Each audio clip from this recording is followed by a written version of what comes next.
ये इंडिया का ऐसा शहर है जहां दुर्गा पूजा को यूनेस्को हेरिटेज में शामिल किया गया है। वही दुर्गा पूजा जो हर साल लगभग 50,000 करोड़ का कंट्रीब्यूशन करती है बंगाल की इकोनॉमी में।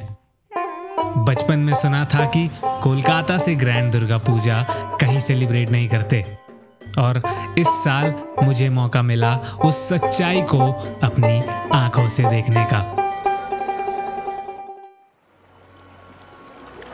कोलकाता की सुबह हुगली नदी के किनारे से शुरू होती है। वही हुगली जो हर लहर के साथ इस शहर की एक कहानी सुनाती है। यहाँ सूरज की पहली किरण जब पानी को छूती है तो लगता है जैसे पूरा शहर माँ के आशीर्वाद से जाग रहा हो। और नवरात्रि आते ही एशिया की सबसे बड़ी फूल मंडी की रौनक मानो और खिल जाती है।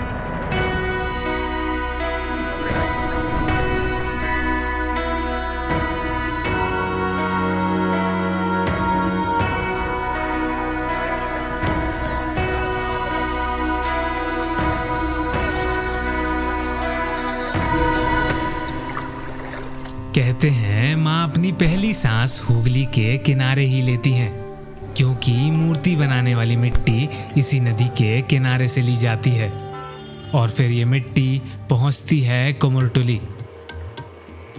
कुमोरटुली कोलकाता का वो कोना है जहां हर साल हजारों कलाकार माँ दुर्गा को अपने हाथों से जन्म देते हैं। इन मूर्तियों की हर एक लकीर आपको बताने के लिए काफी है कि कितनी मेहनत और श्रद्धा से यहाँ माँ को रूप दिया जाता है। पितृपक्ष के आखिरी दिन यानी महालया के शुभ मुहूर्त पर माँ की आंखें बनाई जाती हैं। अब उन्हीं आंखों की रोशनी से पूरे शहर की रौनक बढ़ सी जाती है। माँ दुर्गा की मूर्तियाँ सज चुकी हैं। ये शहर, यहाँ के लोग और सूने पड़े पंडाल माँ का बेसब्री से इंतजार कर रहे हैं। और अब जब माँ अपनी सवारी पर निकल चुकी हैं तो हर गली हर कोना उन्हीं के जयकारों से गूंज उठा है। सबके मन में एक ही खुशी है कि माँ आ रही हैं।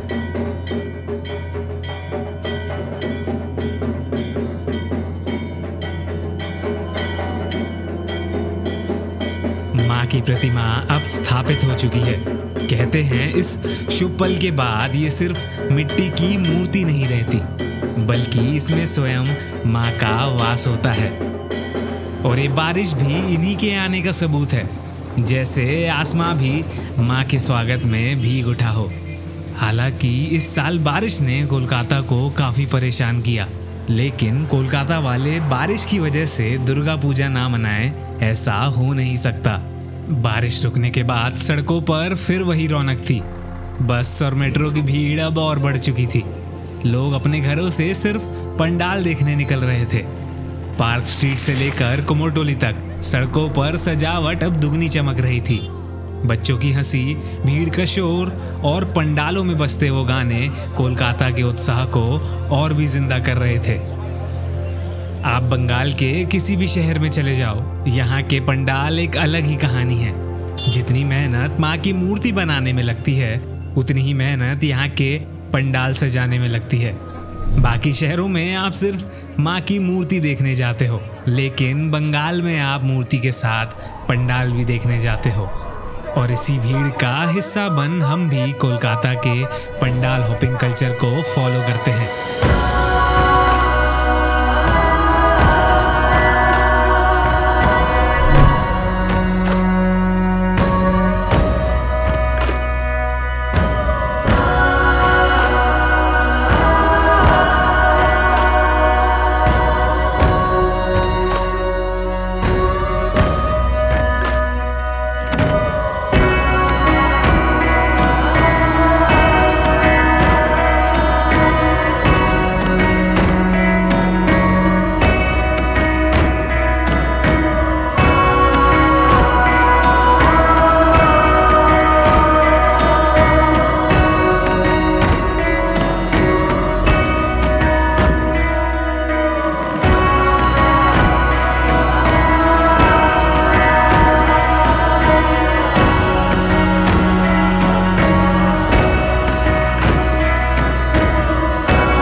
जितनी मशहूर कोलकाता की दुर्गा पूजा है, उतना ही मशहूर यहाँ का स्ट्रीट फूड।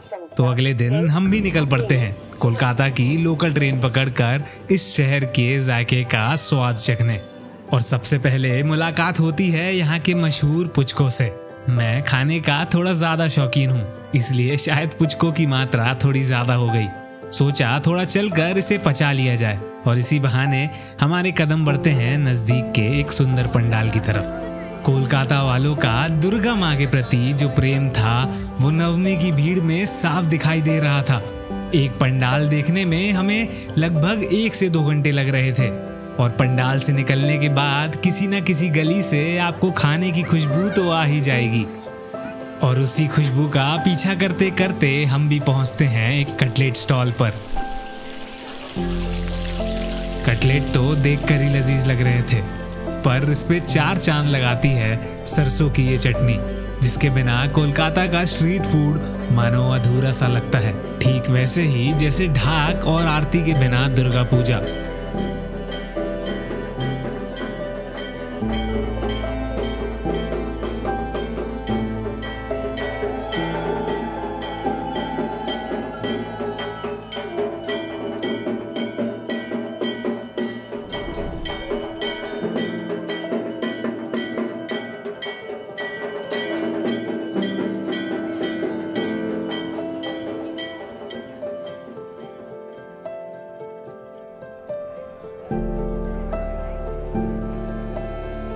कोलकाता की गलियों का सफर लंबा था।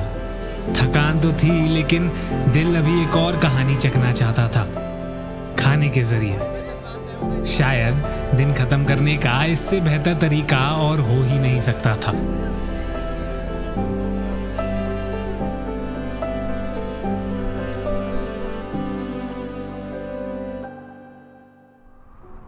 कोलकाता की हवा में आज खुशियों के संग हल्की उदासी भी है, क्योंकि ये उत्सव अपने अंत की ओर है। आज दशमी है, विदाई का दिन। पर यहाँ के लोगों ने मुझे सिखाया है कि कैसे विदाई को भी जश्न में बदला जा सकता है। माँ की विदाई के लिए दशमी पूजा की जाती है, और हर दिल में बस एक ही भावना है कि माँ को विदा करें तो मुस्कुरा कर।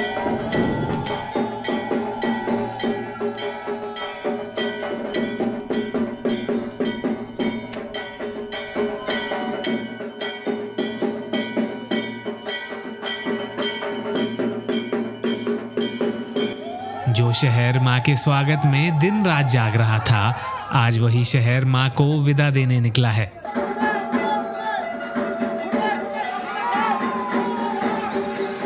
माँ के विसर्जन पर कोलकाता थोड़ा खामोश जरूर हो जाता है, पर कोलकाता के दिल में एक उम्मीद भरी आवाज शोर भी करती है।